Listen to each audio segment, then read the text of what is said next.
You want some? Come get some! That's right, Cena. Rich, creamy, and delicious.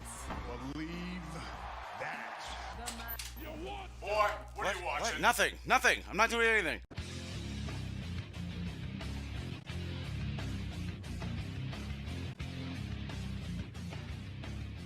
Hope you're born to be alive, ladies and gentlemen, because this is your in-ring rundown, and I am that NAKK Double G. It's WWE's hottest event of the summer, so get ready to be slammed in. What, dude? What the hell are you doing? Never see it coming, dude. What do you mean I'll never see it? You're right there, dude. Get away! Come on, get away from me. 6 feet. Dude! Yes, this week on Cena Mars, WWE Summerslam comes to us from not the Performance Center, which, while already a shocking development on its own, pales in comparison to the new development of the Thunderdome. WWE's latest idea that brings fans from all over the world together in one giant clusterfuck of TV screens and low internet connectivity problems. Surely there'll be absolutely no issues with this new system. Surely no one will take advantage of this experience and post a picture of Chris Benoit the next night, which I assume is at least 30 seconds of lag of what happens with the people and then what actually is broadcast on TV. Surely this man must have had to pay extra for 2 screens to make sure both of his chins were on full display. Apollo Crews picks up the win with a spin-out powerbomb over MVP, retaining his United States title. Oh, wait, you didn't know there was a match going on during the kickoff show? Neither did I as soon as I saw that. Welcome everybody to something that you never thought you'd see coming, a SummerSlam main card that doesn't have 15 matches on it. But something I will always desire to see coming from far and wide and light years away as Asuka coming down the ramp for her first of 2 championship matches tonight. Although with that said, this is the beginning of the show, so if anyone's going to attempt to get naked on screen, it'll be now, so you better pay attention. In the future, but right now, look at this submission attempt.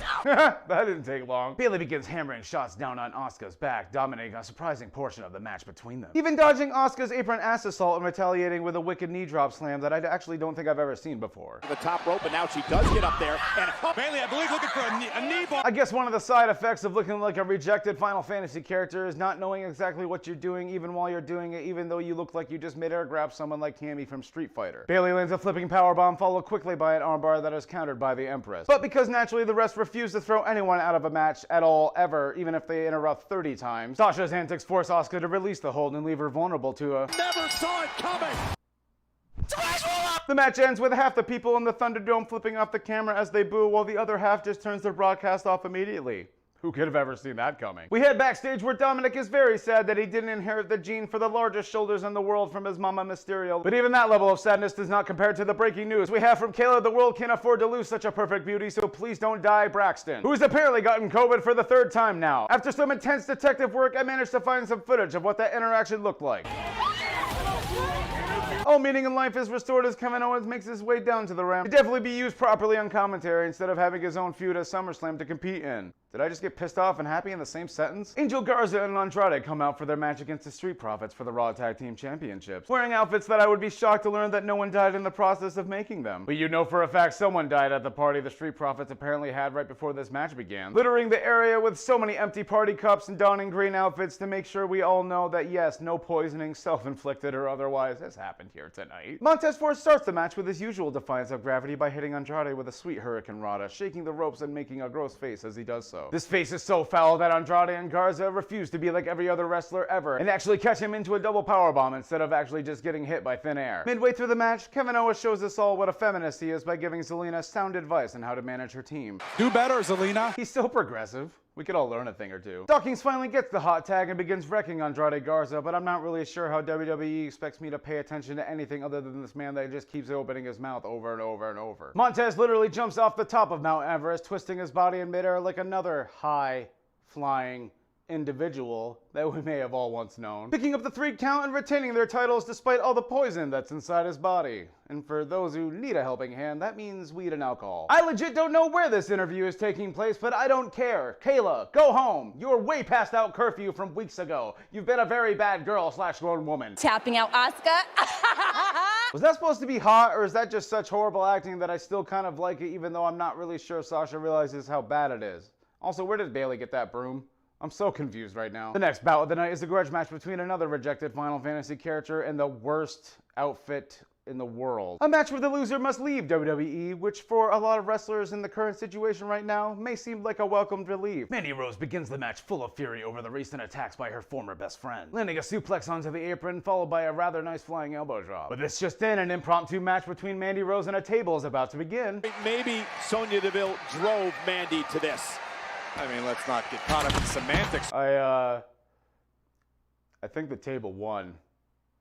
Wow. The ref is getting very bored with this match, so he literally just comes to the outside of the ring to point in Sonya's face and tell him that he's very disappointed. She unfortunately doesn't listen very well because this unfortunately kind of sloppy-ass match is nearing its end as she tries to steal Mandy's finisher. But then for no reason other than what I can only assume is pure disgust at Mandy's outfit, she decides to just let her go, leaving her vulnerable to a kind of terrible knee strike by Mandy, who picks up the win. After the match, Sonya's attempt at crying is so bad that Otis comes down the ramp to try to cash in his Money in the Bank briefcase on her, but gets distracted by his Peach's terrible outfit and immediately caterpillars all in one swift motion to try to save her from such a terrible design choice. Seriously, man, there wasn't a single pivot or point of stoppage in any of his motions. A combination of the Riddler and Spider-Man make their way down to the ring for this very personal feud between the Monday Night Messiah and who I thought was the largest member of the Mysterio family, until shortly after we learn that 619 is not the area code of their dwelling, but the measurements of Mama Mysterio's shoulders. This match begins with Sub-Zero's brother's cousin throwing off the Messiah with his quick movements and luchador background, surprising the 12 or so fans in the crowd that are actually still looking at their screens. But without much effort, Seth begins to take control and wear down the young competitor with a series of, according to Tom Phillips, kendo strikes that have ravaged his body even though he hasn't picked one up yet. This dire situation starts to give Rey Mysterio flashbacks of that one time he thought his son was drowning in the local swimming pool.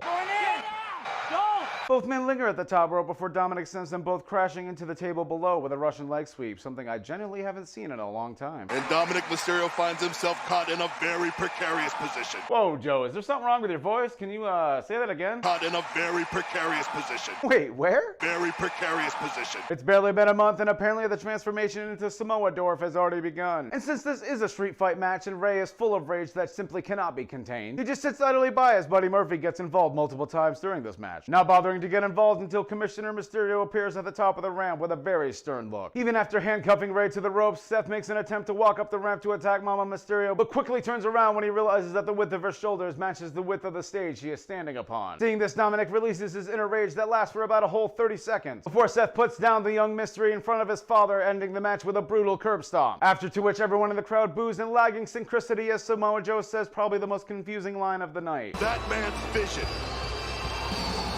Gaze upon his work. I know Joe is supposed to be a heel commentator, sort of, but he's literally been side feuding with Seth for weeks now, and then he just gave him praise. Can we have a little bit of consistency, please? It's the second appearance tonight of the most beautiful creature that has ever existed. Yes, of course, I mean the Empress of Tomorrow, Asuka. Here to challenge Sasha for what should be her second title win of the night, but God forbid. If you look closely though, you'll notice that Sasha has began learning the same quantum craft as Charlotte, showing that she has achieved room temperature superposition by raising her belt in the middle of the ring while Sasha Banks also watches on webcam. I really wish they'd start sharing these secrets with the world. I want to teleport already. Once again, for some stupid fucking reason, Bayley is allowed at ringside for the entire match to distract Asuka with her perfect jiggling hindquarters, which is successful on the apron because it leaves her vulnerable to a flipping senton powerbomb from Sasha with so much impact that I'm pretty sure people on the other side of the planet felt it. Jesus Christ, man. Knocked out for at least the next 10 minutes, Sasha is able to dominate over the Empress. But unfortunately for her, Asuka slaps her thigh back into position and steals Randy Orton's DDT off the top rope. And even though she plants Sasha into the mat, that advantage doesn't last long, as the boss decides to steal Asuka's codebreaker that she definitely stole from Jericho, that he definitely stole from someone I probably don't know. Banks to retain her title, hook to the... I don't think I've ever seen a happier pin in my entire life. I'm not even trying to be dirty here, that looked borderline orgasmic. After about 15 minutes of hemming and hawing, Bayley finally decides to get mildly involved in this match, but is quickly taken out by Asuka's ass, leaving Sasha all alone to cry out in terror for her best friend as she is put to rest by the Asuka lock, losing her title to the Empress on this night for the great shame of tomorrow. You know, I'm happy, but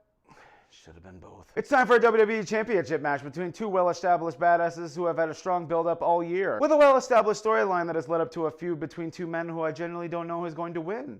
Is this what they meant when they said you'll never see it coming? Is this 2020? Yes, the Viper versus the Scottish Psychopath square off against one another in the middle of the ring. A match where Orton spends about the first 5 minutes just playing tiddlywinks on the outside of the ring trying to lure his prey into a vulnerable position. And you may think I'm being hyperbolic by comparing it to a nature documentary, but if you take maybe one step back and listen to the commentary, you may wonder if Vince McMahon has a hard-on for the History Channel. Randy Orton immediately noticing the weak point and attacking. Little by little, inch by inch, Randy Orton is stomping all over Drew midway through this match, and row by row, people in the crowd are turning off their screens. Here's the cover. Oh, no. By McIntyre. Pretty sure that was Randy. Drew counters this low in the action by cinching in the figure 4 leg lock, the most devastating finisher made famous by the legendary Ric Flair, a key figure in the storyline and a man who almost never won a title with that move. Randy is locked in for quite some time, but finally gives in to the ref bribery that they spoke of earlier, pulling him in for a kiss and allowing him to use one bad move, gouging the fuck out of Drew McIntyre's eyes relentlessly.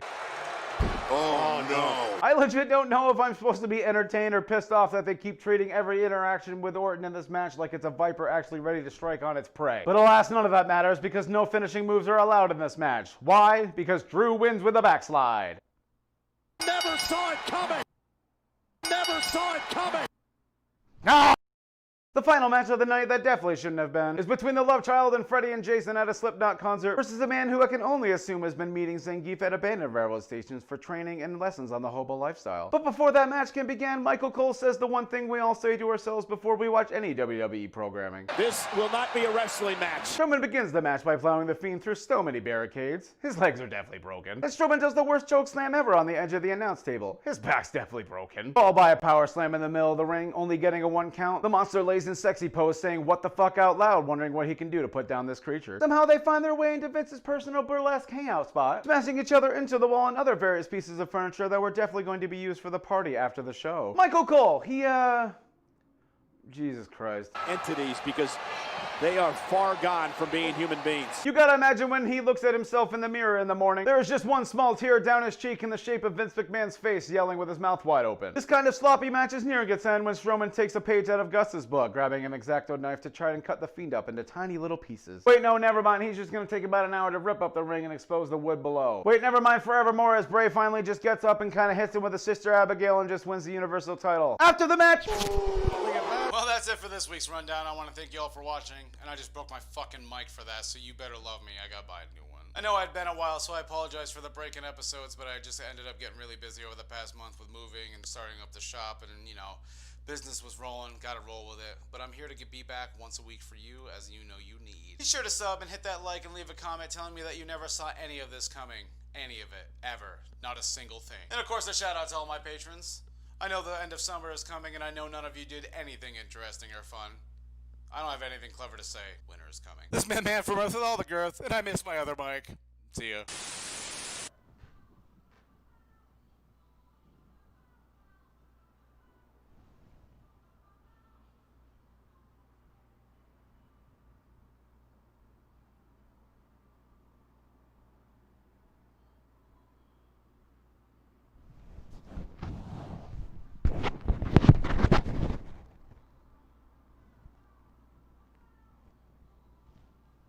Michael, even dodging Asuka's apron,